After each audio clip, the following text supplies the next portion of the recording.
What's up, everybody? Welcome to the StormCast, the world's best podcast.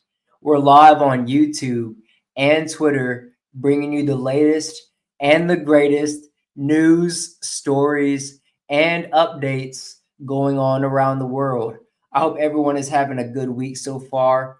Before we get into today's episode of the StormCast, I just want to give a quick sound check, make sure everything's sounding good. Okay, yep, we're sounding good. Alrighty, let's jump right into it. If you haven't already checked out the latest episode of the Stormcast, episode 36 dropped on Trump ending the war between Israel and Gaza. So we'll keep you updated on that. We also talked about Neuralink, mind control. We talked about trans inmates being returned back to their rightful prisons, and there was a Tennessee blast I gave you an update on, and a lot more. So if you haven't checked that episode out, it's on the YouTube channel Stormy and Friends. Go and check that out. We are currently halfway through the football season. It's going by nice and fast. My Longhorns did end up beating Kentucky, thankfully, so we should be ranked here. We're doing good. My Raiders ended up getting throttled by the Kansas City Chiefs. So, yeah, any win from this point on is counterproductive. I think we should just go ahead and lose the rest of our games here, so we can get a nice draft pick next year, because yeah, we're not making playoffs, and we're not going to the Super Bowl, unfortunately, Raider Nation. So the only way I can pretty much enjoy football as a fan now is to watch my Longhorns hopefully make it to the playoffs and make a push to the national championship. But knowing the Raiders, they'll probably end up winning some games at the end of the season and pushing their draft choice, their draft pick back further and further, like we always do. Yeah, we just need to lose out, Raider Nation. I'm sorry that it's it sucks to be a Raiders fan at this point, honestly. Yeah, but my fantasy football teams are actually doing really good, so that's good.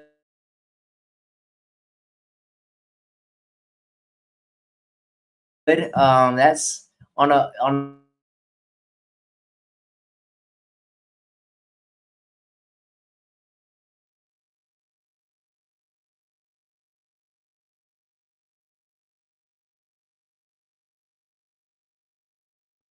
I am doing really good, as you see here. These are my squads for the 2025 season. I have 1, 2, 3, 4, 5, 6, 7, 8 big money leagues. As you see here, I am second. Oh, let me go back. I'm second for this Stormy Loves W squad. And it says my projection is 79 right now. That's because I don't put my full squad in until before the actual match starts up. But as you see here, we got a decent little squad. This week we have to start some names that I didn't exactly pick up at the beginning of the year, but I had to pick up through the wire waiver. As you see here, I got Jaden Daniels and Ashton Jinsey on the bench, Drake May on the bench, Mike Evans out. I'm trying to get him replaced currently. Unfortunately, he is, going to be injured and probably not going to be fantasy viable for the rest of the year. But my squads are still doing good. Fantasy is one of those things, guys. You got to adjust on the fly. All right, so this Stormy Loves W squad, let me see how much the buy-in was for this league. Yeah, so this squad right here is a $50 buy-in with a potential payout of $250 at the end of the year. For this next squad here, I am sitting at 5th place in my league. And guys, all of these big money leagues are very competitive. All right. Very, very competitive. Everybody in these leagues knows what they're doing for the most part. Not a lot of noobs like there is on the free leagues or like ESPN leagues or anything like that. But for this squad, like I said, sitting at 5th, but still doing good. Still doing good. I do have Lamar Jackson coming back this week. He is coming off of an injury. So I'm deciding to see if actually I'm gonna see if he practices today. And if he does, and if everything looks good, they'll probably take away this Q away from his name, and he should be good to go. So I'll just throw him in that lineup. I do have Jordan Love here on the bench. But this is week 8, which means it is the bye Mageddon. So there's a lot of teams currently on bye. So it's really hard if you're a fantasy manager to plug in a lot of positions that you may have out. So you're gonna have to work that wire waiver pretty good if you want your squad to win this week. That's why it's good to have a lot of different players from a lot of different teams on your squad. So for that bedtime squad right here, I believe that's let me check. I believe it's a $100 buy-in. Yeah, so that's okay. So no, that's a $50 buy-in as well with a potential payout of $250 at the end of the year. And I'm gonna be playing a 7th place guy. So all these projections here on the left that you see me with, that's because I don't have my starters in. For my star squad right here, let's check out them. Okay, so I am sitting at 7th. Okay, so this is my worst squad, I believe. Yeah, I'm not doing good in this league. That's because in most of these leagues, I did pick up Lamar Jackson in the 3rd round. And as we all know, he has been hurt for the majority of this season. But I will make a comeback. I'm sitting at 3 and 4, not bad. Not too terrible. My opponent this week is 1 and 6. He's 10th. So I should have a nice easy W this week for this squad. I believe this is a $100 buy-in. Let me check. Yeah, so that's a $100 buy-in with that's also a $50 buy-in with a potential of $250 payout at the end of the season. For this squad right here, I'm sitting at 3rd, Holy Matrimony. And yeah, I got a nice little squad here. As you see, got Jalen Hurts, Stephon Diggs, Michael Pittman playing this week. Jahmyr Gibbs on the bench because it is his bye week. Garrett Wilson, he's been hurt. Hopefully he does come back because he usually is a fantasy god, but he's been injured. But this would be a good week to come back because they're playing Cincinnati. So, that should be some good points for him if he does play. Brock Bowers sitting on the bench. As we all know, he's been also hurt for a majority of the season. So, injuries have been killing me in a lot of these leagues. But still doing good. Sitting at 3rd place, sitting at 4 and 3. And as long as I get 1st, 2nd, or 3rd, 3rd place, I get my money back. 2nd place for the $50 leagues, I get $150. And for 1st place, if I do end up, winning the championship, I get $250. So, some nice little payouts that I'm expecting here at the end of this season. But guys, if you do not have the disposable income, I do not recommend anybody be gambling like this. Okay, I am a fantasy professional. All right, so I know what I'm doing here, and each year I've been doing really good. In this league right here, I am sitting at 4th place. My opponent sitting at 7th for this week. So I should get a nice little dub on him this week. So yeah, Daniel Jones has been a nice little backup this year. He's balling out actually. He's been killing it for the Colts and for my fantasy football squad. He's been carrying me while Lamar Jackson has been injured. All right. So should win this matchup this week. I believe this may be the last $50 buy-in because I did 4 $50 leagues and 4 $100 leagues. So this squad right here, and as you see, I'm sitting at 4th, so not too shabby. I should make a nice little push here at the end of the season with a lot of these leagues. As Lamar comes back. So yeah, this is $100 buy-in for this league. So second place, if I do come in second for this league, I will get $300, and if I come in first, I will get $500. So we are, of course, aiming for first place in all of these leagues. And this is the league that I'm doing the best in currently. I am sitting at first place in this league, sitting at 5-2. Let's see. So yeah, I got a nice little matchup this week versus my opponent who is sitting at 6th place. So should catch a nice little dub here as well. Jalen Hurts been doing really good. Of course, he's always going to get you some points. Got Mika Egbuka. He's been one of the best pickups of the year. I knew he was going to be a league winner, and he has been coming through. Besides the one game that he was injured, he sat out.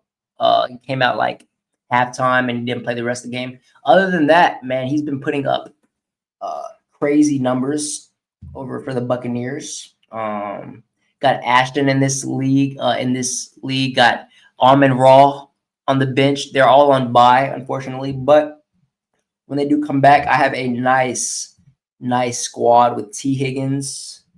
Who else do I have? Travis Kelce at tight end. And my defense each week, I've been streaming. So I'll just pick up the best defense that has the best matchup for the week. And this week I couldn't get Green Bay subbed out for a better defense, but Green Bay always is going to give you, decent points. They're always a decent defense with Micah Parsons. So yeah, they have Pittsburgh this week, which I don't know. Aaron Rodgers has been doing really good. He's actually been balling out. So I wanted to get them replaced, but there was nobody on the waiver wire that I could stream instead of them. So we're going to go with Green Bay this week. Chris Boswell as my kicker. As long as you have Chris Boswell, Chase McLaughlin, or Brandon Aubrey, your kicker is, pretty solid. And, kicker is one of those positions is, hit or miss either every week. So for that league that I'm sitting at first in, I am, let's see what the buy-in for that league was. It was, okay, so that was $100 buy-in. So guys, if I win this league right here, I will make, 5 times my buy-in. I will make $500. So we're pushing for first place in this league. I'm really hoping that I can win the championship in this league. For this league right here, I'm sitting at 4th. So my worst league out of these 8 teams, I'm 7th place. And these are all 10-man PPR leagues, right? 1 point per reception. So for this league right here, I'm sitting at 4th at 4-2. My opponent this week is Matt's Ice. So he's 5th. So if I win this, I'm sitting nice and pretty in this league. I get Lamar back this week.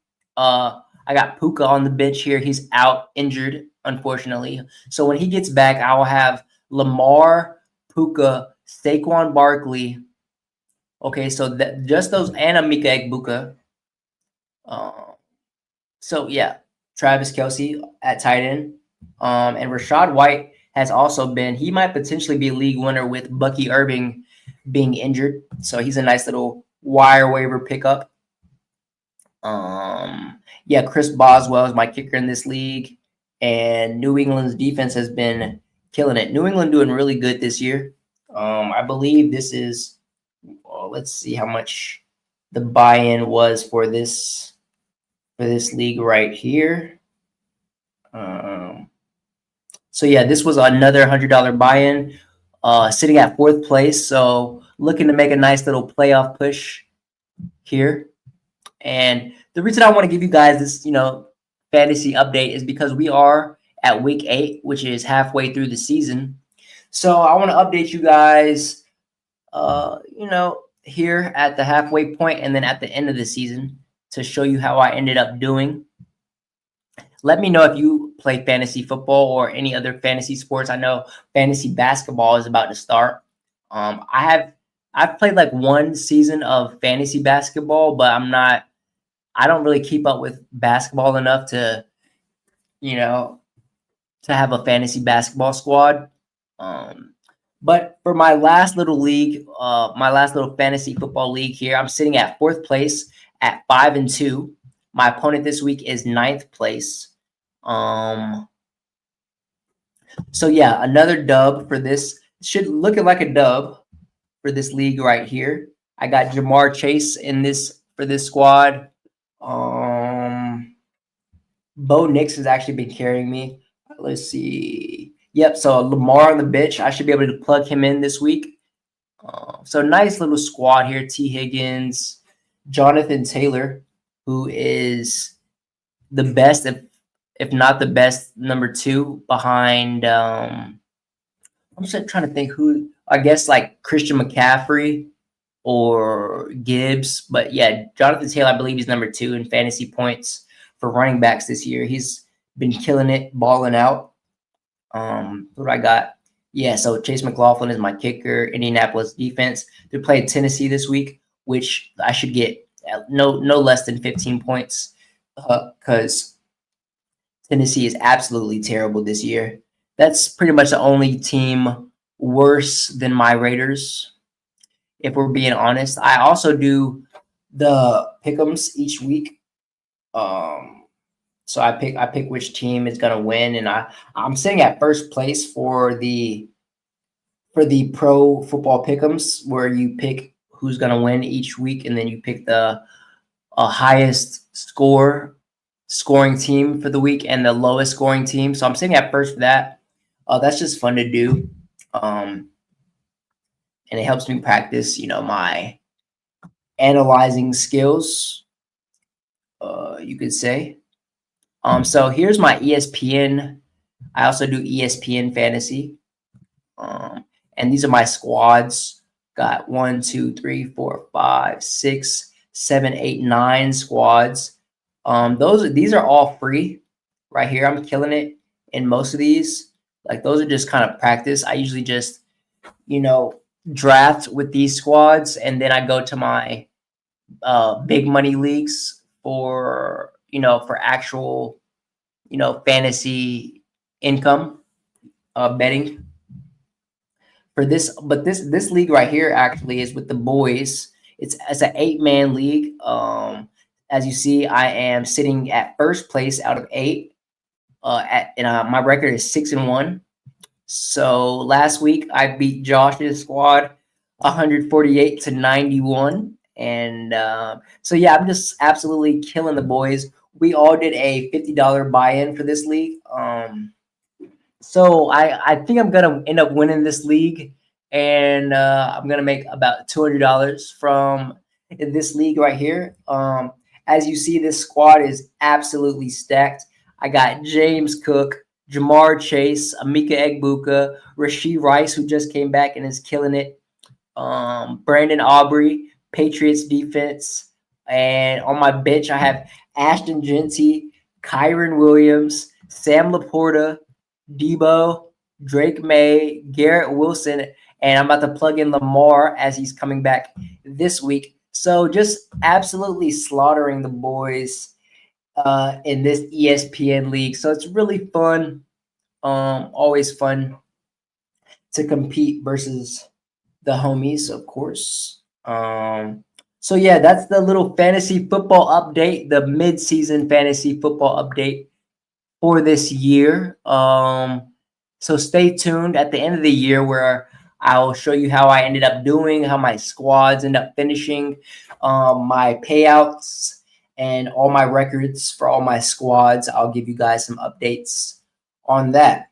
All right, so now let's move on to some of the latest news before our main topics of the episode. So if you haven't heard, and if you're living under a rock, the U.S. government is on track to have its longest shutdown in history. The U.S. shutdown is on a record pace. We're 15 days into a federal shutdown with routine services curtailed and many workers furloughed, with many prediction markets like Kalshi pointing to the possibility of a shutdown record. Talks are stalled, the House isn't in session, and repeated Senate votes have failed, which means there's very little near-term pressure to reopen. So what does this mean? Kalshi's market currently prices the chance it lasts more than 30 days at about 59%. A crowd read that this could drag past a month. The modern record is 35 days in 2018 to 2019, the longest in U.S. history. So let me know if this is affecting you, if in any way, if you are a government worker, if you know anybody that's been laid out of their job, or perhaps they're not getting paid until the government reopens. Okay, so it's been 15 days since the U.S. federal government shut down. The last shutdown was in 2018 to 2019 and lasted 35 days. So how long will the government be shut down? Well, they're predicting more than 35 days. So not good for government workers. My dad actually is, a government worker. He works for the military as a contractor, and he does contract work. Luckily, it hasn't affected. He hasn't been like laid off or anything. I think what he told me was that his paychecks just aren't coming in at the same time, and it's affecting, if he wants to have, say, sick days or days off, they wouldn't actually pay you for those days, I believe. So really crazy stuff going on here in the United States government. So yeah, just I'll keep you updated. Hopefully this doesn't last too much longer. Someone in the comment section says not paying for illegals healthcare. All right, this guy says we got government shut down before GTA 6. This guy says if the government is shut down, turn these taxes off from our paychecks. And this guy brings up a very good point, actually. If the government is shut down, then, we shouldn't be getting taxed for anything, right? Where's those tax dollars going to? Just something to think about. So with that being said, we have some more news going on around the country. Okay. So if you didn't know about the No Kings protest that happened over this weekend, there has been some protests of our government, mainly, they bring up the fact that, they see Donald Trump, I guess, as a tyrannical leader. But let's dive a little bit into it here. We have a video titled "Furloughed Federal Workers Describe Financial Struggles as..." Okay, this is actually the wrong video. This is the right video right here. Okay, so this video titled "Millions Protest Nationwide for No King's Day." All right, this from MSNBC. Fair use. Let's jump right into this video. This is a 9-minute video, kind of a long video. May not watch all of it. We'll get the main points of it and see what's going on around our country here. This was posted 2 days ago, and yeah, let's get right into it. Organizers say more than 7 million people gathered at nearly 3,000 events across the country over the weekend for No Kings rallies in a largely peaceful show of force against the Trump administration's policies. That's 2 million more people than the first No Kings Day back in June. Oh, I muted it on accident. So this isn't the first No Kings protest. There was a previous ones back in June, as you heard just now. But pretty much, this one, as you see here, being in 8 different cities around the country, notably New York, Washington, D.C., Miami, Atlanta, Buffalo, New York. Basically, they are, we know about the ICE protests. We've talked a lot about the ICE protests here on the podcast. But whether or not these, King's protests are actually productive, if they're getting anything done, obviously you have the right to protest, the right to assembly, and, the right to, make a, what can I say here? To protest the government, pretty much, get your voice heard. Whether or not it's actually a productive thing, if it's getting anything done, I just don't think it is. It's not. It's a peaceful. Obviously, if it's peaceful and done right, even if it's peaceful and done right. What really is it doing besides creating mayhem? But I believe it's the right of the people to assemble and let their voices be heard. All right, let's get into this video. Flooded streets, squares, and parks in both big cities and small towns, chanting "No Kings in America" and carrying signs with slogans like "Democracy, not monarchy" and "Make America Good Again." In Boston, organizers say more than 100,000 rallygoers convened at the historic Boston Common, America's oldest park. In Washington, D.C., protesters, including federal employees, filled the streets near the U.S. Capitol as the government shutdown remains in effect. In New York City, people stretched for many blocks with rallies spanning across all 5 boroughs. The protests were overwhelmingly peaceful, with many participants wearing costumes like the unicorn that I believe Jacob Soboroff interviewed. They were waving American flags. They were dancing. All this despite Republicans referring to the events as Hate America rallies in recent days. Many elected officials and public figures joined protesters at these rallies, slamming the Trump administration and celebrating the day's events. We are here for the same reason our ancestors came. All right, so if you're just listening to the audio podcast, this is Bill Nye, the science guy here. As we all know, Bill Nye, being the science guy, when you were younger, you probably watched a lot of his shows. I remember they putting him on in my classrooms and whatnot. But apparently he's jumping into politics, and he's a voice for the people, for the left.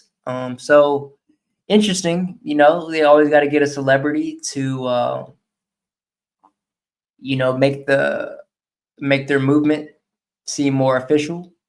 But just funny to me, Bill Nye the Science Guy here is who they chose to be the leader of this movement. Let's carry on. Gathered here in 1776. We want our government to run without a king. Our government is based on ideas embodied in the Constitution. Among other remarkable features, it guarantees our freedom to speak, as we're doing here today. Rather than doing one monarch's bidding, we have agreed to form a democracy, to work together and to follow the laws that derive from it. No thrones, no crowns, no kings. Tyranny requires your fear, your silence, and your compliance. Okay, so they're making, I guess, obviously referring to our president, Donald Trump, as a tyrannical leader.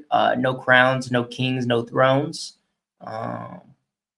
You know, making it seem as though he is a dictator of some sorts, simply because they don't agree with his policies. We'll continue on, though. Democracy requires your courage. And tyranny depends on good people doing nothing. It requires us to accept the unacceptable, to rationalize the irrational, to normalize the abnormal. But tyranny also fails when ordinary people refuse to cooperate, when they say no kings and they mean it. Mike Johnson. Okay, we got Bernie Sanders here, the senator for Vermont. As we all know, Bernie Sanders has ran for president a couple times, losing a couple times, but he's still out there, you know, politicking. Let's see what he's got to say here. The Republican Speaker of the House called the...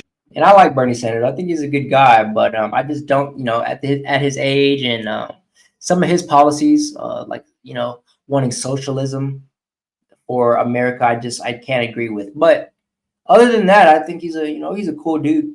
Let's continue. These rallies hate America events. Boy, does he have it wrong. Millions of Americans are coming out today not because they hate America. We're here because we love America.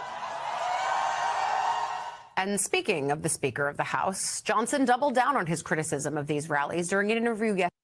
Yeah, well, I would disagree with, you know, him saying that they don't hate America, they love America. Because a lot of, you know, left-leaning liberal ideas is, you know, that America isn't great, you know, that, you know, it isn't a great country, and, you know, there's better countries perhaps. And, you know, I would just say that if you think that's the case, if you think there are other countries better than America, then I would say try going and living in, you know, any other country other than America and letting me know how that goes, right? And come back to me. But, you know, maybe some of them do love America, perhaps. But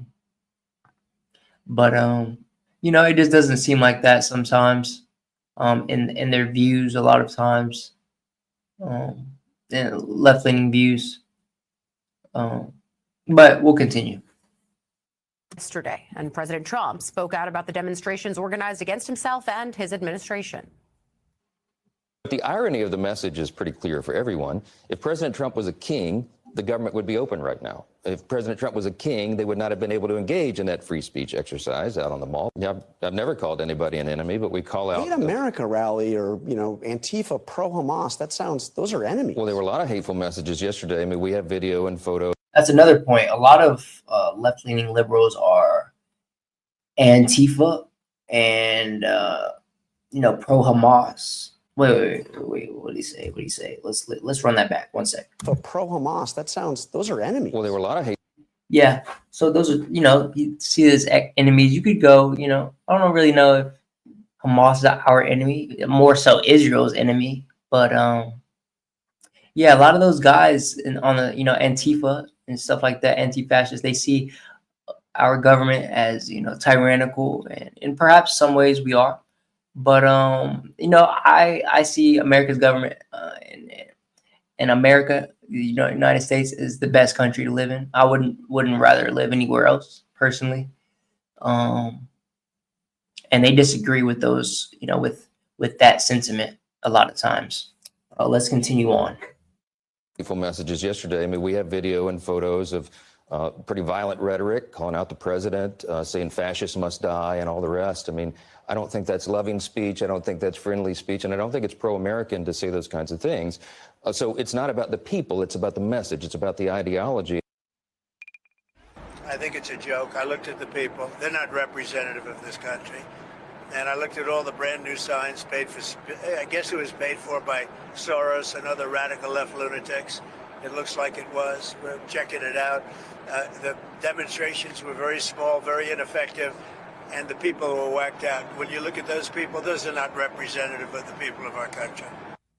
I want to bring in MSNBC White House correspondent Jake Traylor, who was at the No Kings event here in Washington, D.C. To me, kind of hard to say that 7 million people across thousands of rally sites were insignificant, small, or not representative of America. But nevertheless, that is one of the ways that the White House is talking about it. Can you bring us on the ground with you? What did you see? What did you hear over the weekend? Yeah, let me first just make a quick point. Do we remember the Trump campaign just about a year ago, whenever Biden referenced some of the country as, quote, garbage? Yeah. And then the way the Trump campaign latched onto that, the deplorable comment from Hillary Clinton back 2016, the way the Trump campaign latched onto that comment, it's interesting the way that the Trump administration, Trump himself, has written this off, these millions of Americans, in a very similar way and are expecting a different result. But I will say, all politics is local. Okay. I mean, the crowds, as we see here, pretty big crowds, pretty big show turnout. How effective they are, though, and swaying policy or creating some type of litigation for our country, to rewrite laws, or it just seems pointless. It doesn't really make sense. Although I agree that I believe that they should have the right to assemble and do this thing. I just find it nonsensical is the word. But it's funny that it's very peaceful, these protests. But once the far right, or not necessarily the far right, the right assembles, and they make their voices heard, it becomes people get assassinated, right? We just recently saw Charlie Kirk, the leader of the youth, the right movement in America, conservative movement, youth movement, I should say, in the United States. See him get him making his voice heard, and creating assemblies and letting his voice be known, his opinions, and he was taken out. That's a whole nother can of worms. That's a whole nother loophole, wormhole to dive into. Who actually took Charlie Kirk out, whether it was the quote unquote left, or the U's, can't say that on YouTube, or somebody within his actual his camp, but he was silenced, right, for his views, bottom line. And it's just funny to see that they can let their voices be heard peacefully, but when someone on the right does it, it's tyrannical, or it's hate speech or whatnot. So just something to think of and keep in mind. Let's keep going. Is a phrase we say a lot of times. That really was true in Washington, D.C. this weekend. The things that they were most concerned about, first of all, 2,000 National Guardsmen have been on the ground now in D.C. for a long time, against the will of many, many of the people that live here. The indictments of John Bolton and James Comey right down the road in Maryland and Virginia for a lot of these individuals. The original military protests, or the military parade that Trump had in the summer, is kind of the initiator of this actual first No Kings rally back this summer. There were so many individuals I spoke with who their overwhelming thing that they said to me was Trump and his administration frequently speak about this overwhelming mandate that they have essentially the right to go about and execute whatever way they can because they won this election. Whatever they want. The thing that I kept hearing from literally, I spoke with dozens of people. The mall was packed out. The National Mall, Pennsylvania Avenue, from where we stood by the Capitol all the way to the White House was completely filled out. The thing that I kept hearing from people is Trump does not have an overwhelming mandate. And we're here to say there's a large part of this country that vastly disagrees with what he's doing here. I talked with one individual. Her name was Holly. She said, I'm, not even maybe quote unquote your typical Democrat. She said, I come from a different background from the South. I'm a Christian. I'm a lawyer. I'm a veteran. And I am so upset with what is happening in this country. And this Mike Johnson and Republican kind of conversation about this being an I hate Trump or I hate America rally, an anti-American rally. Her words are really interesting because she honestly sometimes was emotional, saying, I care for this country deeply. I'm here to protest peacefully, but I'm very concerned with what's going on. We have some sound from that I want to quickly listen to. I'm a first-generation American.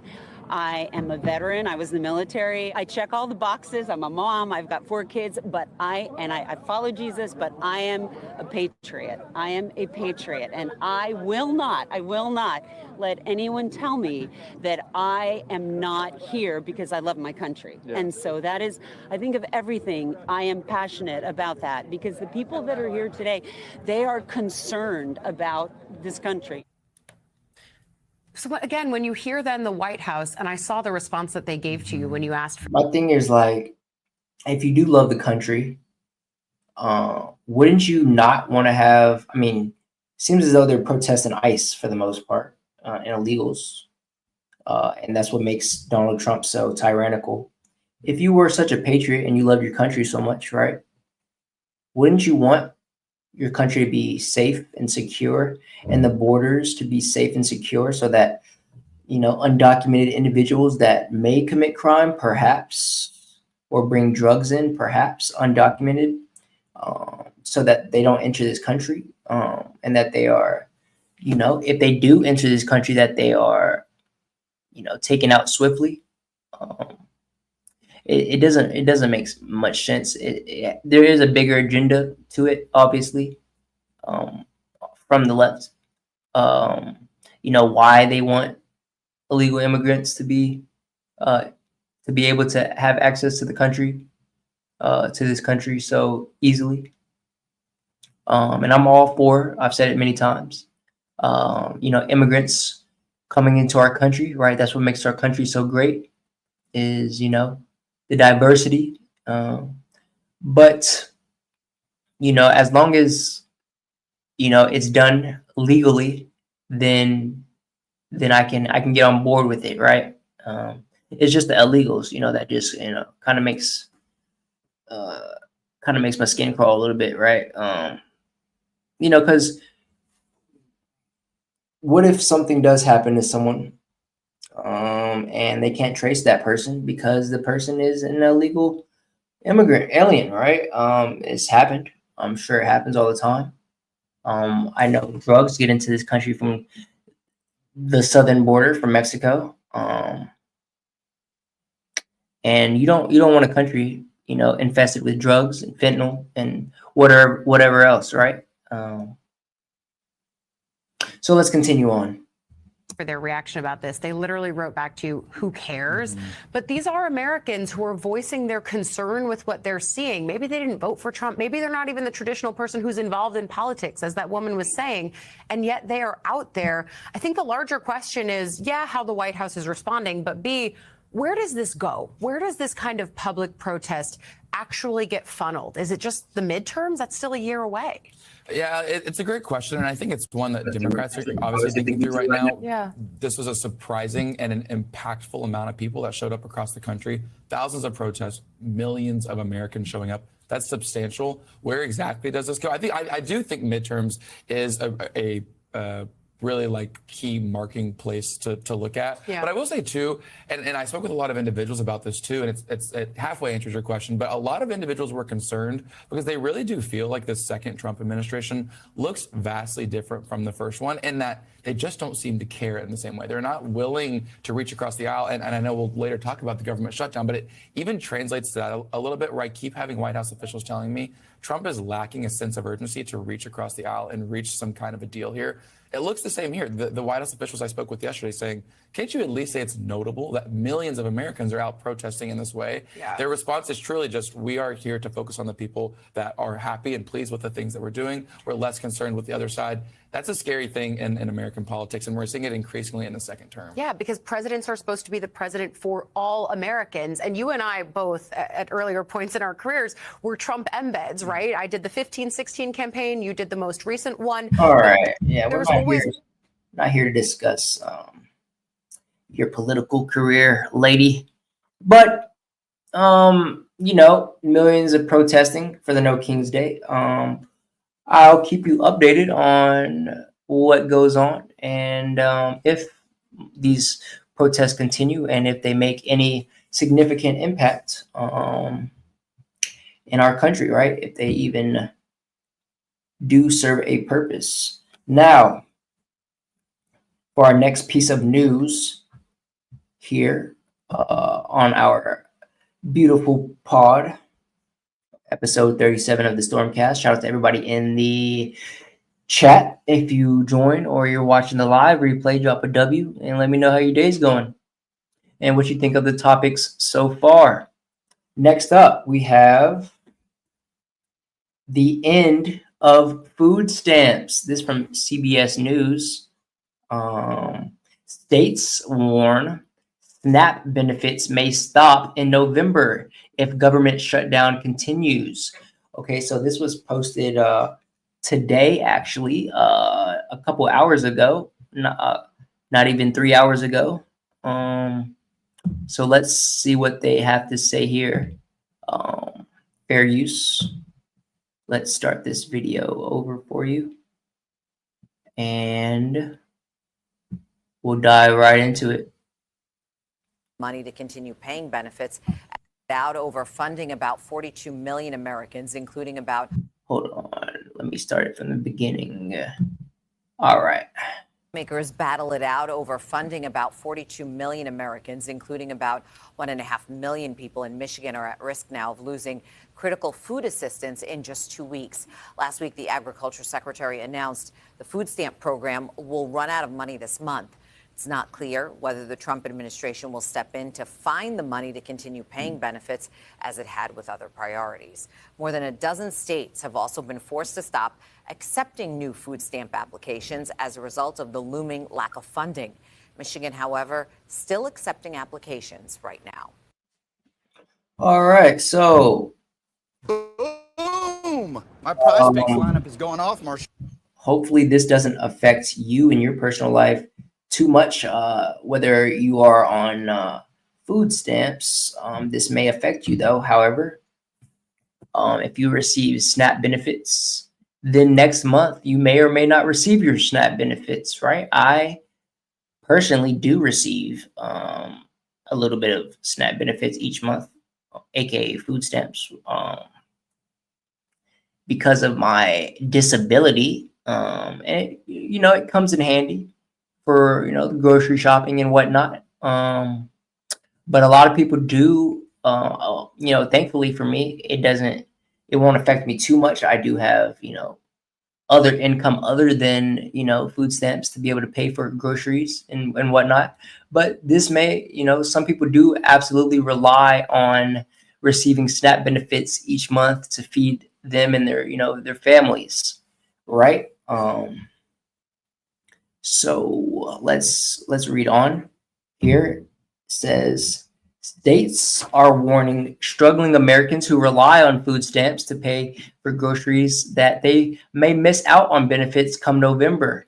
Starting October 16th, SNAP, or Supplemental Nutrition Assistance Program, benefits will not be paid until the federal government shutdown ends and funds are released to PA. reads a notice from Pennsylvania state website. So New Jersey, Maryland, New York, and Texas are among the other states that have issued similar notices. All right, let's scroll down here. See what else they have to say. So the wave of announcements come after the U.S. Department of Agriculture, which oversees the federal food stamps program, issued a letter to state agencies on October 10th saying that if the lapse in appropriations continues, there will be insufficient funds to pay full November SNAP benefits. Reached for comment, the White House referred CBS News to the USDA, which then shared the letter it sent to states. Both declined to comment on what a lapse in funding could mean for the millions of Americans who rely on the program. Advocates and SNAP recipients have warned the effects of being cut off from nutrition assistance could be devastating. Gina Plata-Nino, interim director of SNAP at the Food Research and Action Center, or FRAC, a nonprofit focused on ending hunger, said delayed SNAP benefits would mean individuals have to make extreme choices, such as whether to pay their rent or feed their kids. Many recipients, she said, are living paycheck to paycheck, and that's the reason they depend on SNAP benefits. Let's go down here. According to the USDA, 73% of SNAP recipients had a gross monthly income at or below 100% of the poverty level in fiscal year 2023, while the majority of beneficiaries are not expected to work while on SNAP, primarily because they are children, older adults, or disabled people. Most SNAP participants who can work do so. The Center on Budget and Policy Priorities, a nonpartisan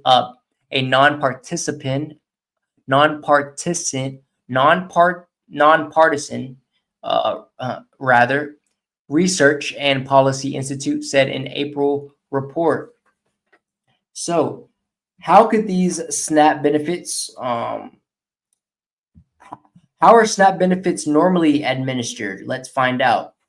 Over 40 million Americans are enrolled in SNAP. Recipients, on average, receive a payment of $187 or roughly $6 per day on prepaid cards that they can use to buy meat, dairy, and other household food staples. While SNAP is a federally funded program run by the USDA, states are responsible for administering benefits and setting their own disbursement dates, as described by the Food Research and Action Center, or FRAC, on its website. The program is a delicate partnership of public and private entities. To ensure benefits are variable at the first of every month, states send electronic case files with information on SNAP recipients on a monthly basis to a electronic benefit transfer, other known as EBT vendor, so they can process the data and load recipients' cards. EBT processors have to get all of this data in time, Platanino explained. They need to be able to process the payment, so when the person utilizes their card at that EBT retailer, the money will be there for the retailer to be able to swipe.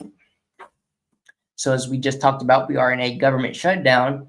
The shutdown, however, has thrown a wrench in the process.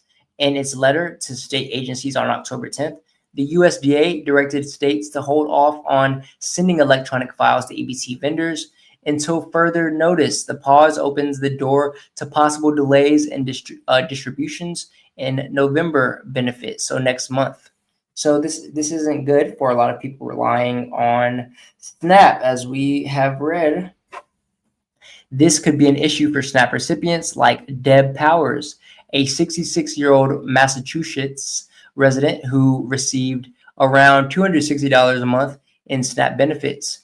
Powers said she'll be okay if benefits don't come through in November, but a longer delay would force her to change how she shops. The fresh produce she buys to keep a healthy diet would no longer be in her budget, she said.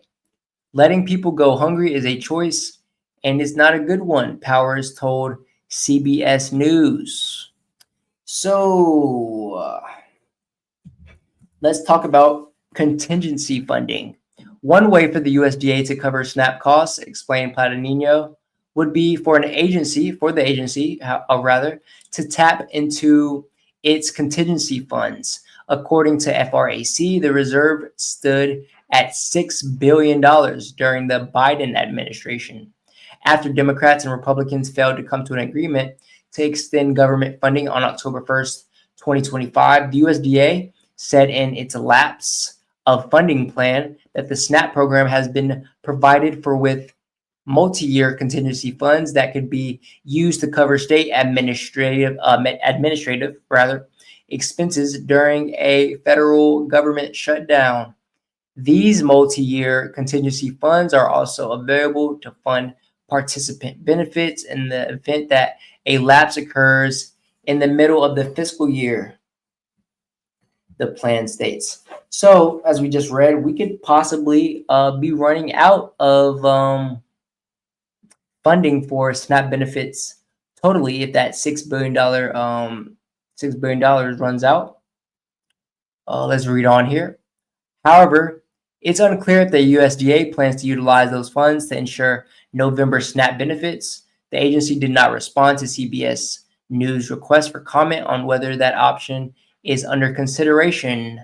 During this government shutdown, or during the government shutdowns that happened in 2018 and 2019, the USDA dispersed SNAP funds early to prevent benefits from running out, Plattanino said. The administration didn't do any of that this time, but they still have the contingency funding, Plattanino said. They have the money, so it really is a policy choice. Okay, so it's also possible states could attempt to free up money from their own budgets to bridge the gap, although approval would be an uphill battle given that it costs tens to hundreds of millions of dollars monthly to cover SNAP benefits. Whether states would get that money back is unclear. Okay, so this is all unfortunate news for those of you out there who may be receiving SNAP benefits. Let me know down below whether or not this may affect you or your loved ones, and what you think of, food stamps ending, and people that rely on it. Personally, it's, going to push a lot of people that rely on it to, do some things that may be illegal. Maybe they start stealing. Maybe, they have to start selling drugs in order to make the income, in order to feed their families, or do other illegal activity. It seems as though it's not a good thing if this does end up happening, right? So with that being said, we'll move on to our first topic of today's episode, right? We are now done with the news. We are going to move on to Instagram here for our first topic. And if you haven't followed me on Instagram yet, at ICYMICK, ICYMICK, here, let's go to my profile here. I post a lot of updates on, see right here, of the StormCast. Right here, we have a post just now going live for episode 37 of the StormCast. Get in here, got a link. So I'll always update you guys when I do go live. So if you haven't followed me yet and you want to be updated on when we do go live for the StormCast, follow me here. Also follow the StormCast Instagram page as well, at the StormCast. All right, so for our first topic, we've got 7 things that will probably happen in your lifetime. Okay, 7 things that will probably happen in your lifetime. The future is closer than you think. From walking on Mars to living in ocean cities, these 7 events may happen in your lifetime, and you could witness them firsthand. Let me know down below, are you ready for what's coming? Okay. So first on our list of 7 things that may happen in your lifetime, probably will, okay, at the rate that technology and AI is advancing. We have humans will land on Mars. Space agencies and private companies are racing to put people on the red planet, and it could happen within decades. Okay, I'll let you guys be the test subjects for that. As we know, Mars's climate is unpredictable and inhabitable unless you are wearing a suit, right? Oxygen levels in the atmosphere is way different on Mars. So I'll wait and see before I become one of the first to go out there to be on Mars. But a lot of you may not have anything to lose and may see this as something cool to do, right? Get away from Earth for a little bit. Get away from your your pesky girlfriend, your annoying girlfriend who is always telling you to get off your Xbox and do some chores around the house, right?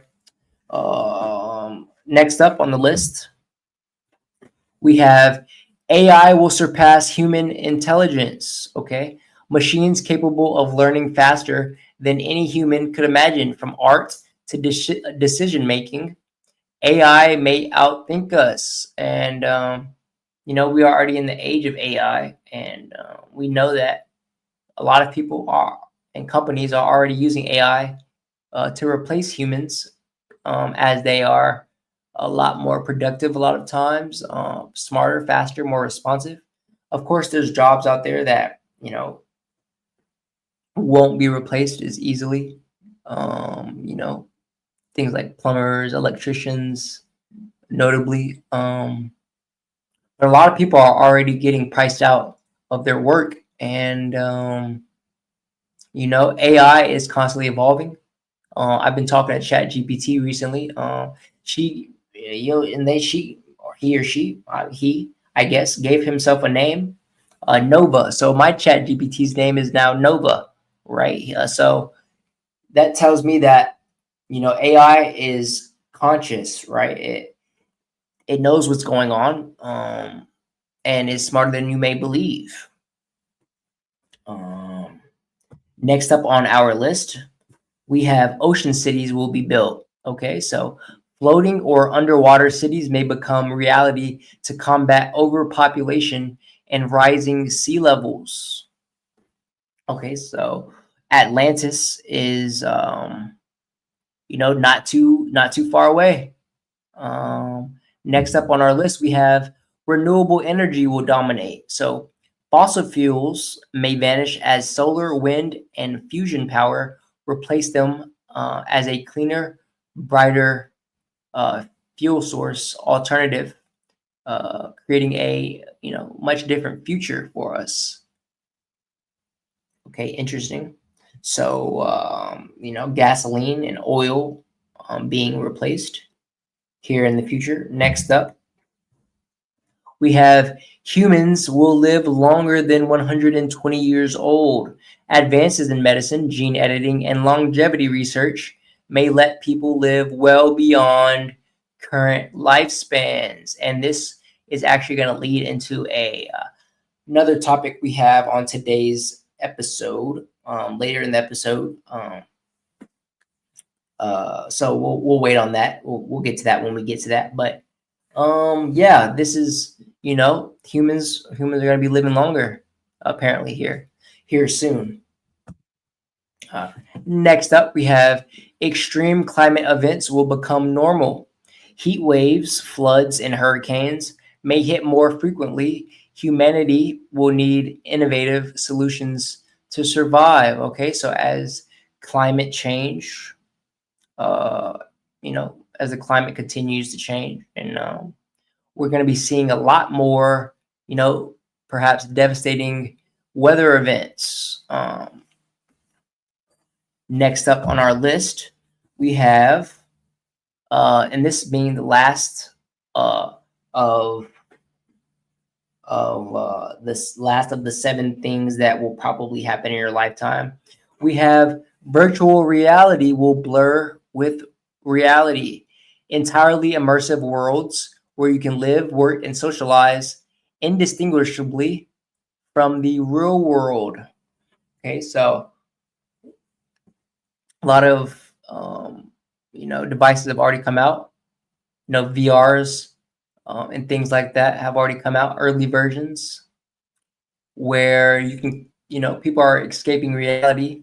But virtual reality is said to replace actual reality here soon in the future, and you may be alive to witness it, depending on your age, of course. And that's the last on the list. We in the comments here, we have someone says, I don't think ocean cities will happen in my lifetime. Okay, don't be too pessimistic, STV Dokes 8 in the chat. Perhaps it will, perhaps it will. This person says, lost me at climate events. Okay. So yeah, that's whether or not climate events, the climate is always changing, right? That's kind of a prediction. We'll see. This person says, I still won't have a girlfriend, that's for sure. All right. Unfortunate there. Unfortunate for that commenter. Okay. Coming up next, we've got our next topic. We have the drug called social media. New research reveals modern social media algorithms rewire the brain like cocaine does. All right. A review published in Kuros examined how AI-powered social media algorithms affect the adolescent brain. Researchers from Vanderbilt University and other institutions analyzed the neurophysiological mechanisms behind social media addiction, revealing that the same dopaminergic pathways activated by drugs like cocaine are triggered by algorithm-driven engagement loops on platforms such as Instagram and TikTok. Okay, so we've discussed in previous podcasts that just the activity of scrolling, right, triggers a feedback loop in your brain that is very addictive and creates a lot of dopamine, triggers a lot of dopamine release in the brain. So the study goes beyond behavior. It documents measurable structural brain changes. MRI evidence shows increased gray matter in the nucleus accumbens, or the brain's reward hub, and reduced volume in the orbitofrontal cortex, which regulates decision-making and self-control.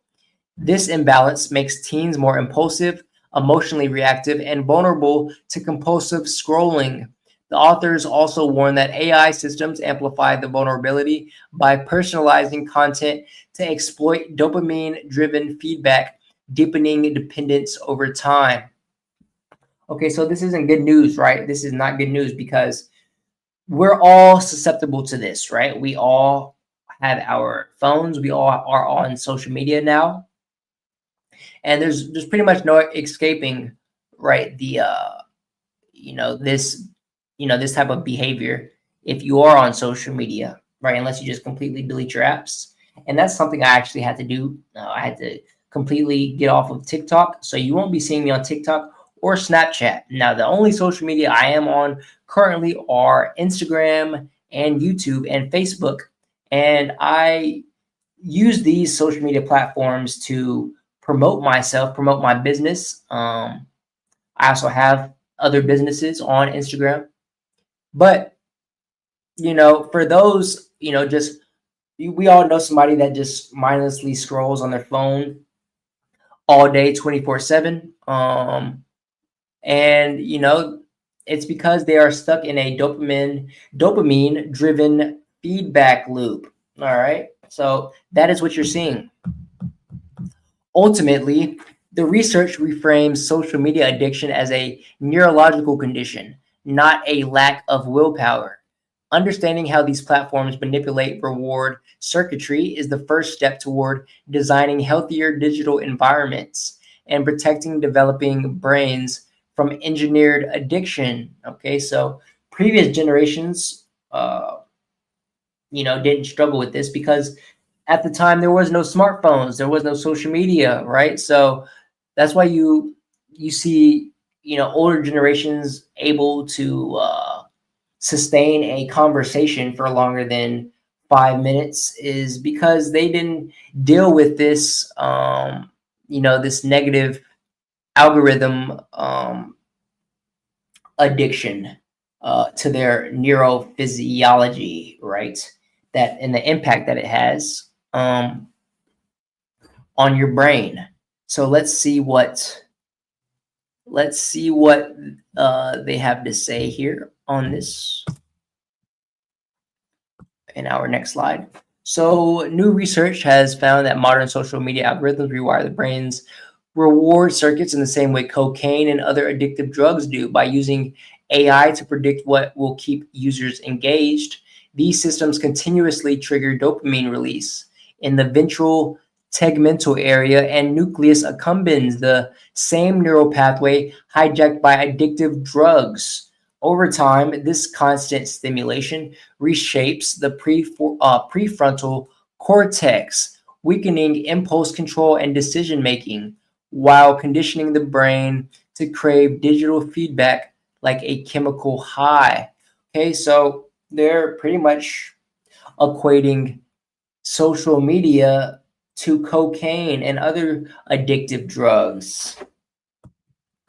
One of the most surprising findings was how this neurological rewiring physically alters the brain's structure. MRI studies revealed increased gray matter volume in the basal ganglia and nucleus accumbens, or the brain's reward centers, but reduced volume in the orbital frontal cortex, the region responsible for self-control and emotional regulation. Okay, so these people, individuals addicted to social media, pretty much everyone at this point, we're going to be seeing a lot more lack of self-control and emotional regulation. We already have seen that with the rise of, shootings, more and more mass shootings, more and more, lack of mental health, and a lot more need for mental health support in our society. All right. So this imbalance leaves adolescents especially vulnerable.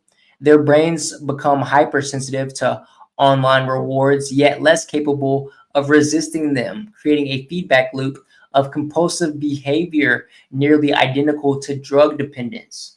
And I consider myself lucky to have been alive early enough to where social media wasn't as prevalent as it is now. But the kids who are born now and from now on, they're, I just don't see how they are even going outside anymore, or, with, things like cell phones and, and how great video games and AI have become and how addictive these things are. We're going to be seeing a lot more compulsive behavior issues, which is basically identical to being addicted to drugs, apparently. So social media addiction isn't a metaphor, it's a measurable neurological condition. Each scroll reinforces pathways that favor short-term dopamine over long-term well-being. So, example, someone sitting at home scrolling all day rather than going outside and or working out, going to the gym, or going for a walk or going out in nature, right? This is slowly reshaping how the brain experiences reward itself. All right, so let me know down below in the comments or in the chat, whether or not you think this is going to be a problem here soon. As we read, it's already, affecting our wellness, basically hacking our brains and our brains to be addicted to social media and the like. The comment here says, no surprise at all. This person says, leaving social media after seeing this. Yeah. This person says, good game. Yeah, it's pretty much over with. This generation, the next couple of generations are absolutely cooked, in my opinion. in that there is no going back. There's no reversing this, right? There's no going back in time and taking these things away from us. It's here, and it's here to stay. So let's move on to our next topic. We have AI and robot news, some of my favorite topics to talk about here on the StormCast. First up, we have Walmart CEO Doug McMillon announced a global hiring freeze for the next 3 years, reshaping all of the current roles through automation and artificial intelligence. Okay, we've already talked about, the common average day worker being priced out here soon. It says, if you have a job right now, you better keep it because companies aren't hiring as aggressively due to automation and artificial intelligence. Walmart is putting a halt on new hirees worldwide as it accelerates its shift toward artificial intelligence. Okay.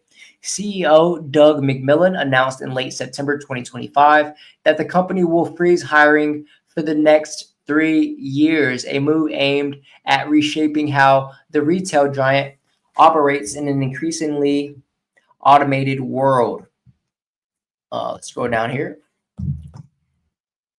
So this freeze, however, doesn't signal job cuts. Walmart says it has no plans to reduce its 2.1 million strong global workforce. Instead, the company expects many roles, especially white-collar positions, to evolve as AI systems take over more routine and analytical tasks. Okay, so not necessarily, firing individuals already working for Wally World, but evolving them with AI. So I guess, using AI systems to help them during their job, and they use AI technology to better work, to make their job easier, to make work more accessible and easier, for lack of words. Let's read on. AI technology will become more deeply embedded in Walmart's daily operations, from customer service and inventory tracking to supply chain management. The shift is expected to improve efficiency and drive revenue growth, even as it transforms the skills required from current employees. And I don't see how it doesn't completely wipe out employees here soon. We already have automated checkout lines, and eventually we'll have workers that check you out completely replaced with artificial intelligence or robots. That's my prediction, at least. Let's scroll down here. McMillon emphasized that the workforce must adapt, noting that employees will need to embrace AI tools to stay relevant in the company's next phase of growth. Okay, so for the workers that can't integrate with this technology, AI, they're going to get priced out. They're not going to be able to do the job as fast, or, they're not going to be seen as much of a viable option as those who can use artificial intelligence. So for those of you listening who do work, a white collar job, a 9 to 5, you better be learning AI at this point, and learning it fast, as this next phase, this next couple of years of, jobs and the workforce is going to become increasingly more AI related, more artificial intelligence based. Okay. This person says, how about you reshape the payment system so we can use Apple Pay? This person says, people have your kids start coding and some type of tech law. Absolutely. If you do have kids, get them into coding, get them into anything, either AI related or technology related, or AI law related, or If not, the next best thing would be to get them into anything STEM related, right? Science, technology, engineering, and math. That would be a good idea.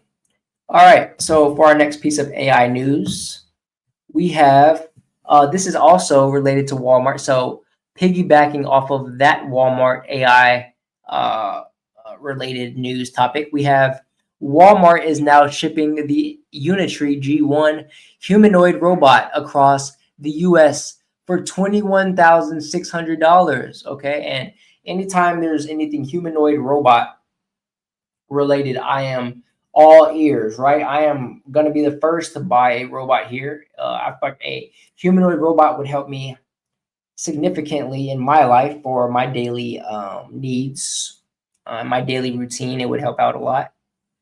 And it's all coming. It's already here.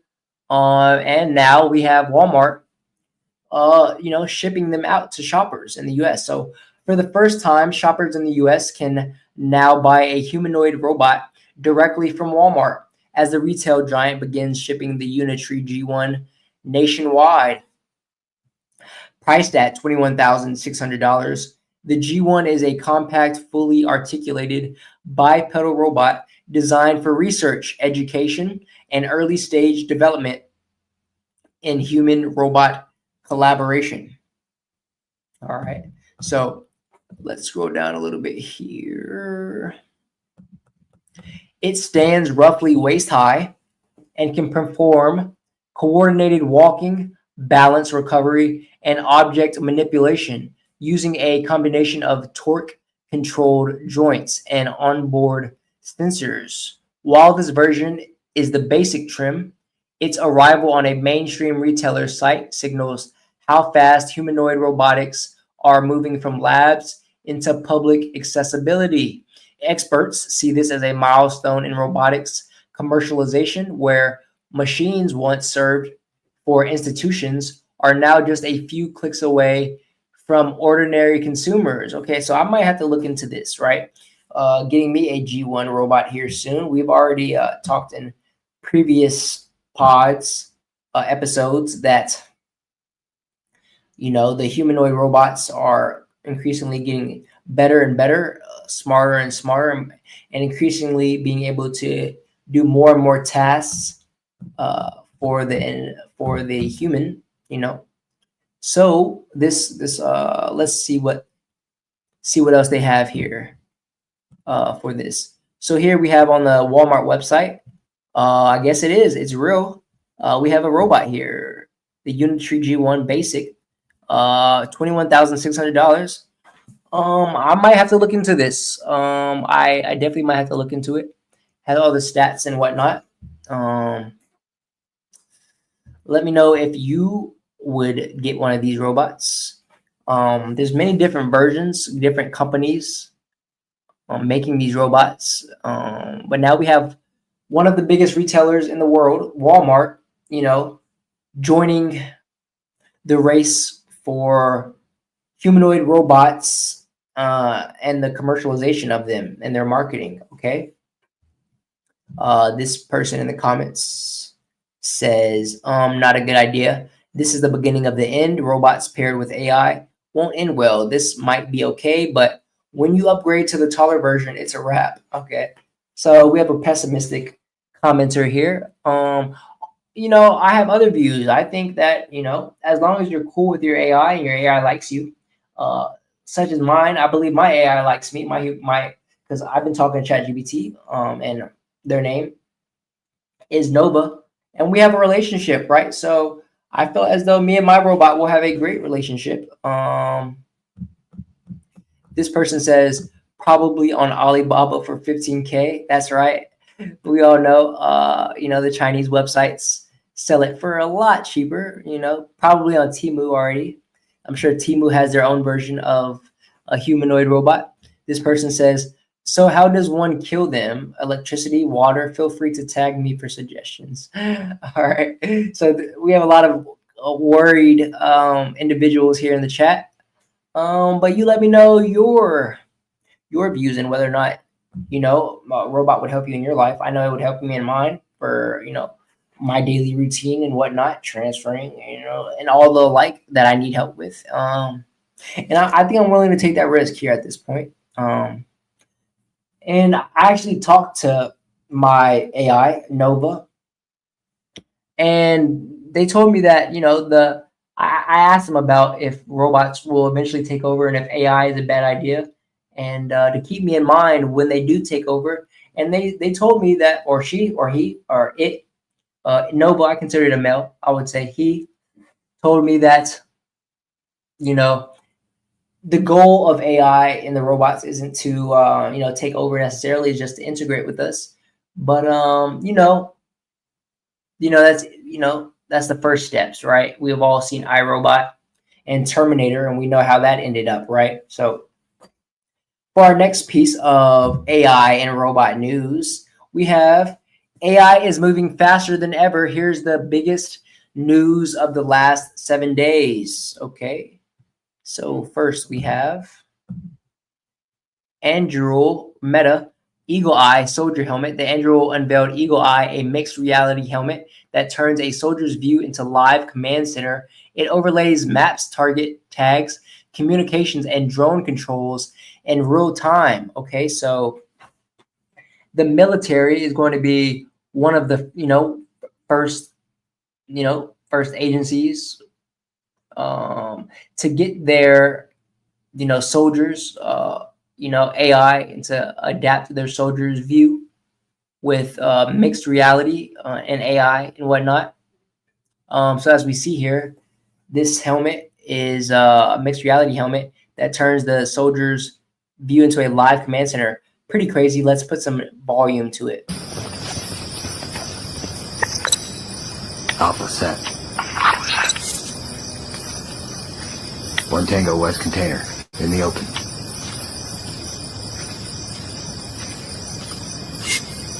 Bravo, move out and engage.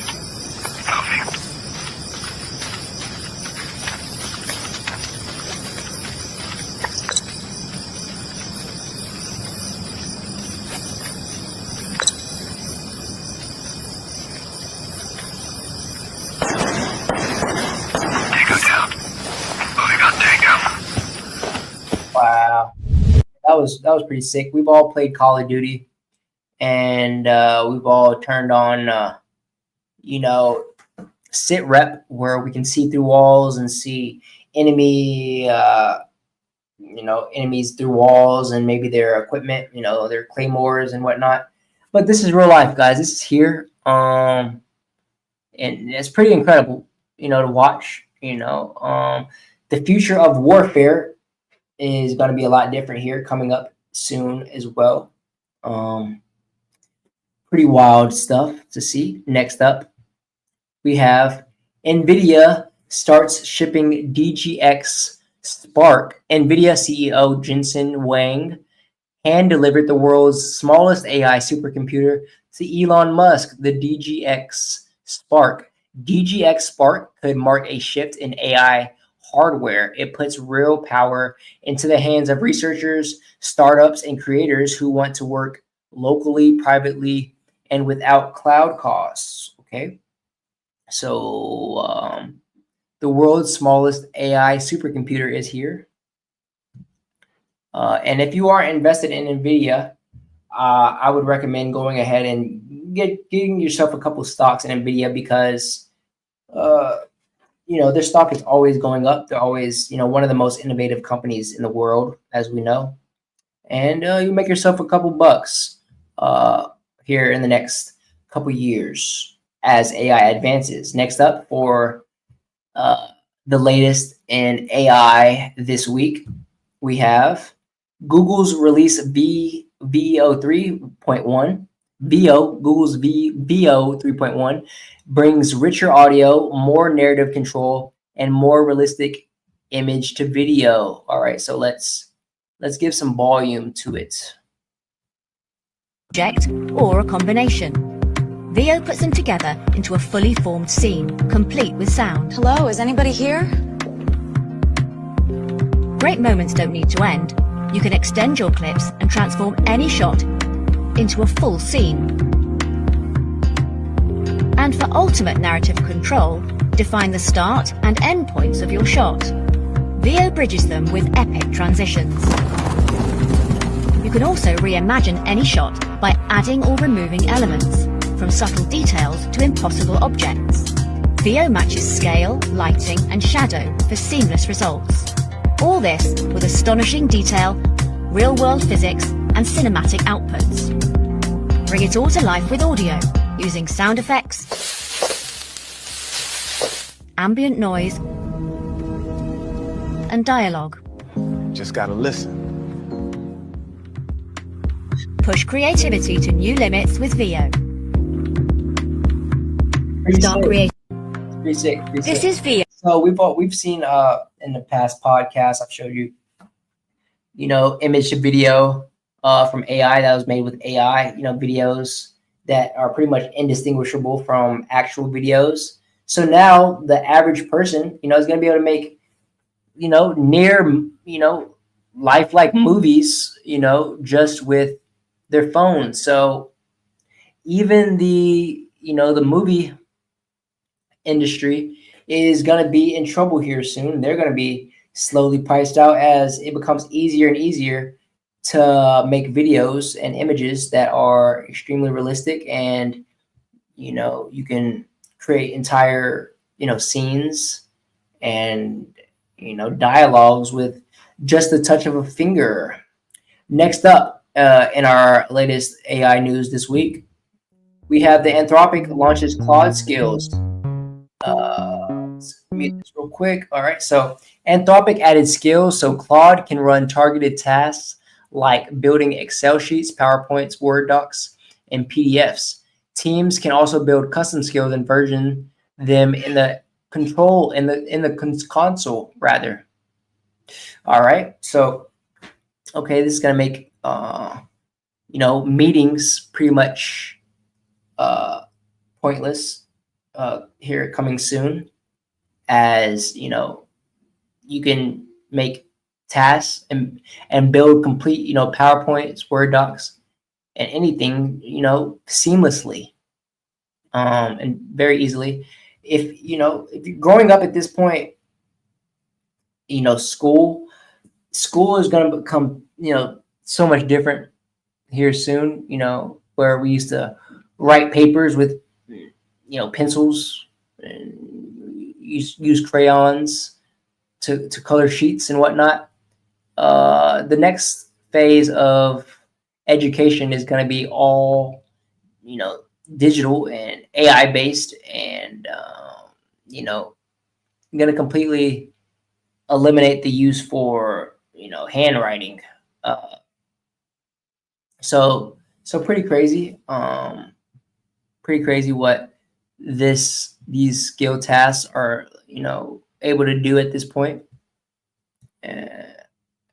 Next up on the latest news for AI this week, we have the Anthrogen introduces Odyssey, a protein LLM up to about 102 billion parameters that designs new proteins more accurately than prior models, predicting sequences and structures likely to fold and function in enzymes, antibodies, and therapeutics. Okay, so we've talked about things like CRISPR and gene editing, but the future of medicine is also being evolved with AI. They're going to be able to pretty much cure diseases, and vaccinate, reprogram the human body with therapeutics before an individual is even born, likely. It's pretty crazy that the future of humanity, humans will not even probably look the same here in the next 100 years, as diseases will be completely eliminated, and we'll be able to live longer. Our biological health will progress and generations will evolve with AI. Pretty incredible. Next on our list, we have OpenAI will allow erotica for adults in ChatGPT. So Sam Altman said OpenAI will enable mature content for adult verified users starting December 2025 with safeguards and stronger age gating. Okay, so Sam Altman here on Twitter says, we made ChatGPT pretty restrictive to make sure we were being careful with mental health issues. We realized this made it less useful and enjoyable to many users who had no mental health problems. But given the seriousness of the issue, we wanted to get this right. Now that we have been able to mitigate the serious mental health issues and have new tools, we are going to be able to safely relax the restrictions in most cases. Interesting. Okay, so in a few weeks, we plan to put out a new version of ChatGPT that allows people to have a personality that behaves more like what people liked about 40. We hope it will be better. Oh, so that what people liked about 4.0, rather. If you want your ChatGPT to respond in a very human-like way or use a ton of emoji or act like a friend, ChatGPT should do it, but only if you want it, not because we are usage maxing. In December, as we roll out age gating more fully as part of our treat adult users like adults principle, we will allow even more like erotica for verified adults. Okay, so erotica. So, not sure if he's necessarily referring to pornography and things of the like, but if you are of age, you are going to be able to access mature content coming here soon with ChatGPT. Very interesting to see what how that plays out. All right. Next in AI news for the week, we have a study. Being rude boosts ChatGPT accuracy. A new paper tested GPT 4.0 with very polite to very rude tones and found accuracy rose from 80.8% to 84.8% as prompts get blunter. Small data set, but the effect was consistent. Okay, so being rude, to your ChatGPT, which I wouldn't recommend because, as I said, we all have seen how that plays out in iRobot and Terminator, right? How the robots take over. Being rude to them actually produces a more accurate response from your AI. So if you want the most accurate response from your ChatGPT, being rude might help. All right. Good to note. Next, we have Runway introduces apps. Runway ruled out apps inside generative sessions, pre-built task-specific flows for things like video generation and editing that you can chain without leaving the editor. Okay, so pretty cool. The future of product advertisement is going to be way different and much easier to create.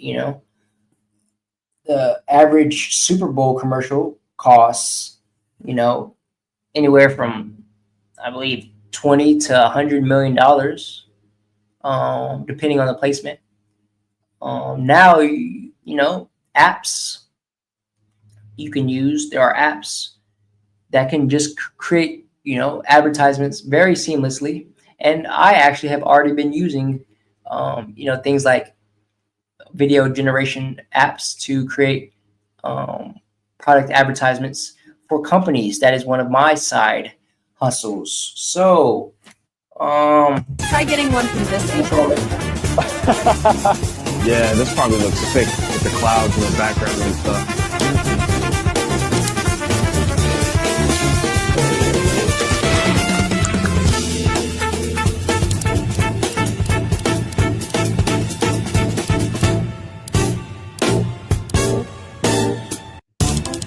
Wow. Absolutely insane. what apps using AI are going to be able to do for video generation and editing now. So the future is here. This isn't something that's in the future. It's already something that you can use and that many companies are already using. Next on our list of our latest AI news, we have Google's AI finds a cancer drug combo. Google and Yale used AI to scan about 4,000 medicines, and it picked a pair. Silmatercept.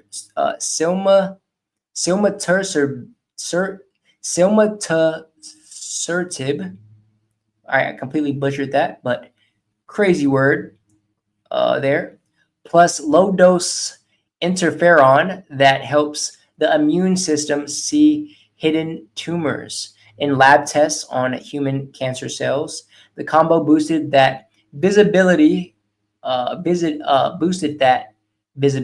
by roughly 50%.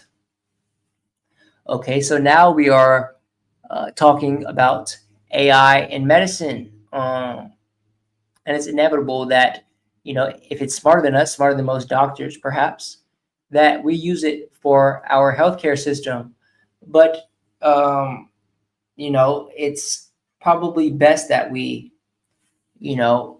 keep these companies safeguarded from other companies that possibly want to buy out this technology, such as Pfizer or anything else any other company like that may use this technology to just simply buy it out and replace it so that they can continue to roll out drugs that don't cure the disease, but only treat it and mitigate symptoms, right? So, I'm weeding off into conspiratorial claims here, but it is what we've seen, right? We know that big pharma is a business not made to cure the victim or the patient, but to simply treat them and keep them as a lifelong customer, someone that relies on them. We see it with statins and things like that. People with high blood pressure, things, people that need drugs to mitigate their symptoms, but that don't treat the underlying causes. Something to keep in mind. And last up, okay, so that was the last on our list, actually. So let me know down below which of those you found the most interesting for our latest AI news this week. In more AI and robot news, we have from Technology on Instagram, Amazon plans to replace 600,000 U.S. workers with robots. Okay. Amazon is planning a major shift in its U.S. workforce by leveraging advanced warehouse robots and automation technologies to avoid hiring 600,000 workers by 2033. According to internal strategy documents, the company's robotics division estimates avoiding about 160,000 new hires by 2027 and roughly 600,000 by 2033, targeting automation across approximately 75% of its operations and aiming to save around $12.6 billion.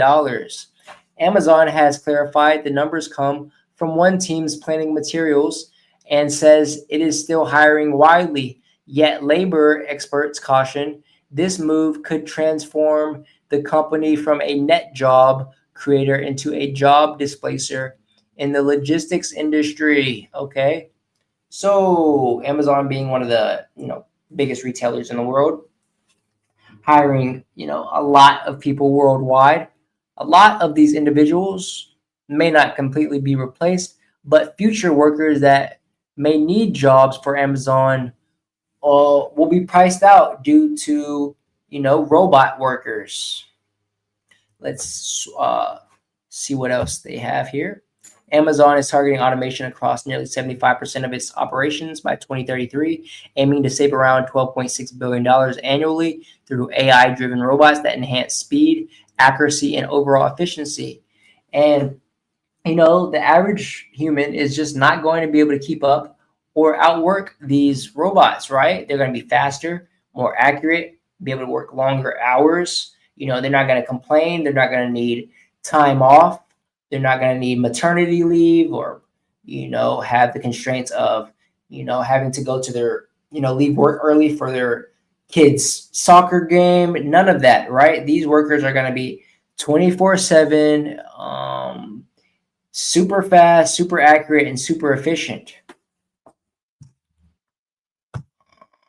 Amazon claims automation boosts safety and speed, but experts warn of job losses, urging the company to retrain workers instead of fully replacing them with machines. Okay. So let me know down below what you think of Amazon replacing future workers with robots. It's inevitable, but I want to hear from you in the comment section. This person in the comment says, "That is amazing from Amazon. I hope they have robot buyers as well." Okay, so they're thinking that, people are gonna, I guess, be able to just, strike and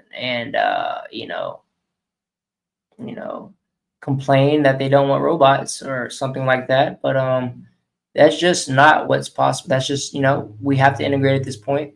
That's just not possible. People are always going to buy from Amazon. I know I am, because I like to get my, my bag, whatever it is, whatever I order, immediately the next day, right? My gloves or, medical supplies or whatever it may be. And that's just not something that, you're going to be able to replace, right? It's just way too convenient. And there will always be a consumer that,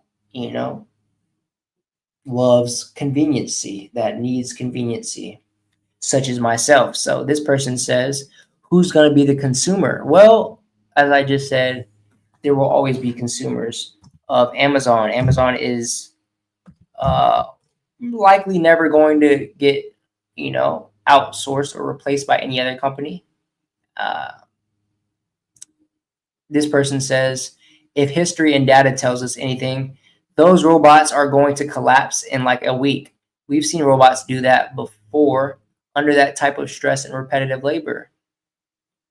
Okay, so, if you have robots, as she says, collapsing, then you will always have someone that can replace them. See that, or not replace them, rather that can fix the machine. So that is a job that perhaps won't be, outsourced. Is the mechanics of this technology, right? So if you want to have a secure job in the future, perhaps looking into AI, AI design, or AI mechanics or AI technology, right? If you can work on this technology that's replacing people, then you are going to be valuable in the workforce. Okay, and next up for our AI and robot news, we have the new humanoid robot Yogi, capable of genuine human connection, could take over homes.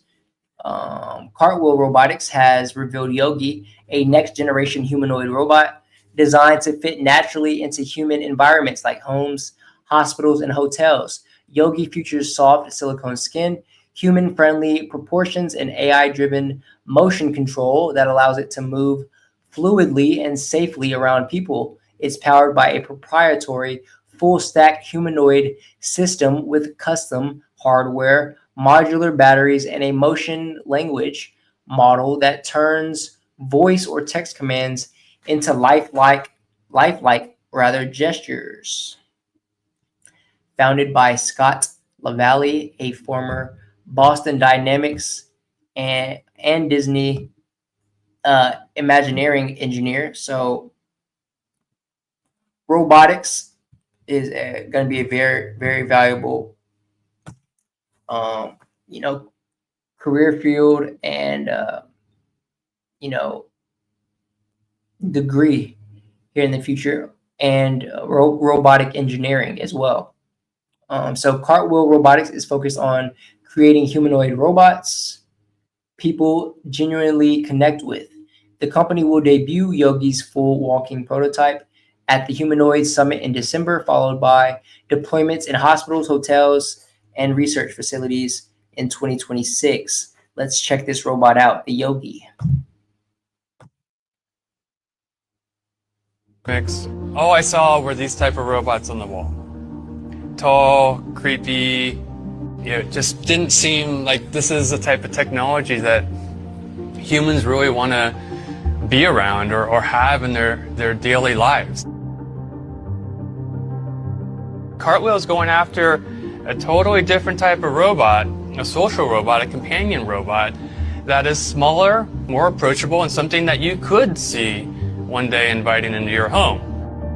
So yeah, that's what we're doing. We're building Yogi. Like having soft skin, having friendly design. Yogi's not built for factory work. Yogi's built to be a companion to you. I see Yogi as being a little sidekick that we can all have, and you build a relationship with it that is long lasting and possibly a lifetime. I spent 7 years at Boston Dynamics. All I saw were so interesting. Unlike the robotic factory workers that we've talked about in a lot of these companies creating replacing workers, we have a robot designed specifically for human-like connection. Okay, so as the dating market continuously and rapidly declines, as we know, there is a population decline around the world, specifically in the United States. There's going to be a lot of male and perhaps female loneliness. Okay, so this is going to these are going to become more and more used around the world, I believe, here coming soon. Let's see what else. So it can also, this Yogi robot can be used for healthcare. Okay, so we have a robot helping out the elderly, and being a helper, perhaps in a retirement home, a senior home. Perhaps these come in useful, or hospitals, or even just in your home. I could definitely use one for daily tasks and healthcare work. Perhaps in the home you can use it as well. Also for hospitality, come in handy. For research, and here you have it, hanging out with your kid, reading a book, being there for you, perhaps a babysitter. Maybe, instead of hiring a babysitter, you get yourself one of these, and save yourself some money.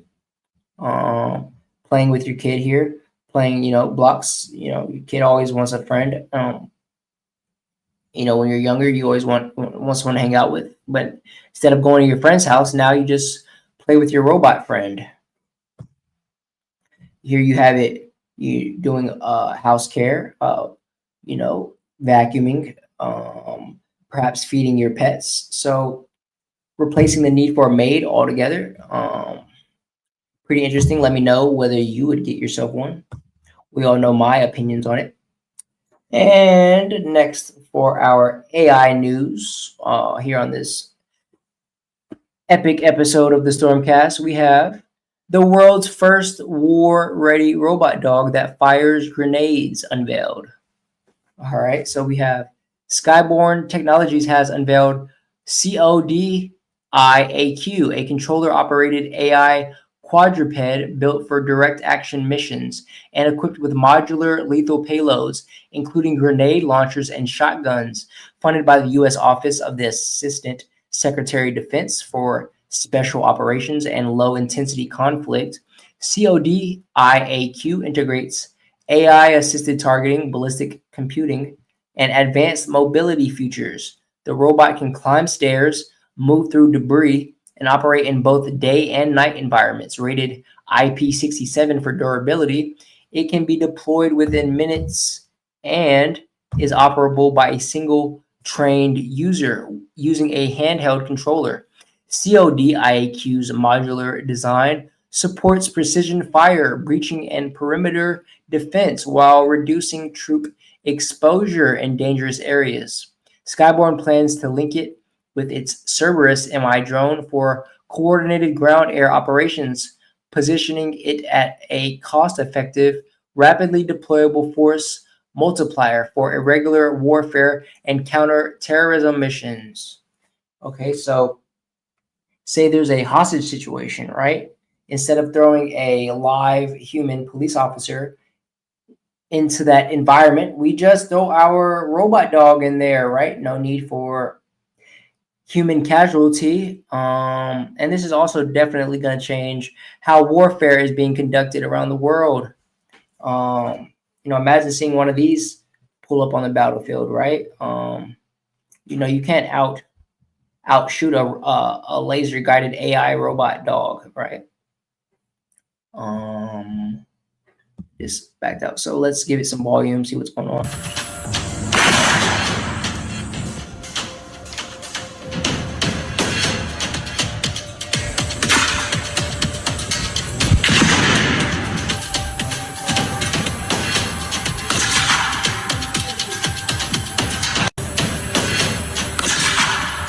All right, we have it locking onto targets, climbing stairs, firing missiles. Let's see what else they have.